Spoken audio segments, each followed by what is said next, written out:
ఈ వీడియో ఏంటంటే ఫ్రెండ్స్తో కలిసి ఈ రోజు అయితే వరంగల్లో ఉన్న సంతోషి మాత టెంపుల్కి అయితే నేను నా ఫ్రెండ్స్ అయితే వెళ్ళాము. శుక్రవారం రోజు వెళ్ళాము, చాలా మంచిగా అనిపించింది. సో రష్ కూడా ఎక్కువ అయితే ఎవరు లేరు.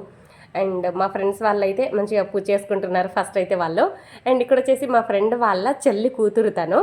మేమందరం పూజ హడావిడిలో ఉంటే ఈమె మాత్రం లిప్స్టిక్ పెట్టుకోవడం మర్చిపోయిందంటే అందుకోసం అనేసి టెంపుల్లో పట్టుకొచ్చి మరి పెట్టుకుంటుంది బుడ్డి. ఆమె కూడా కొబ్బరికాయ కొడతానని తెగ మారం చేసేసింది. వాళ్ళ పెద్దమ్మ ఆమె చేతులతో జస్ట్ ఇలా పట్టించి ఆమె చేతోనైతే ఒక కొబ్బరికాయ అయితే కొట్టించేసింది. మా ఫ్రెండ్స్ వాళ్ళ పూజ కంప్లీట్ అయిపోయిన తర్వాత ఇంకా నేనైతే పూజ అయితే స్టార్ట్ చేసేసాను. ఇంటి దగ్గర నుంచి తీసుకొచ్చిన పువ్వులు అవన్నీ కూడా దేవుడి దగ్గర పెట్టేసి ఇక్కడ గట్టిగా దండం పెట్టుకుని అయితే కొబ్బరికాయ అయితే కొట్టి మంచిగా దండం పెట్టుకుంటున్నాను. ఈ టెంపుల్లోకి వెళ్ళగానే ఫస్ట్ మనం గణపతికి పూజ చేసిన తర్వాతే మనం అమ్మవారి దగ్గరికి అయితే వెళ్లాల్సి ఉంటుంది. గణపతికి పూజ చేసిన తర్వాత అక్కడ కొన్ని దీపాలు అయితే వెలిగించేసాం నేను నా ఫ్రెండ్స్. వెలిగించిన తర్వాత టెంపుల్లోకి అయితే వెళ్ళాము. మేము టెంపుల్కి వెళ్ళినప్పుడు 9:30, 10 అలా అవుతుంది టైం వచ్చేసి. సో రష్ అయితే ఆ టైంలో అయితే ఎక్కువగా అయితే ఎవరు లేరు.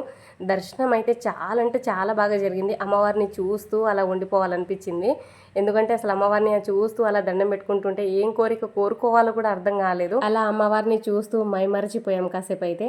సో దర్శనం అంత బాగా జరిగింది మాకైతే. మేమైతే సంతోషి మాత టెంపుల్కి రావడం ఇదే ఫస్ట్ టైం. చాలా బాగా అనిపించింది మాకైతే.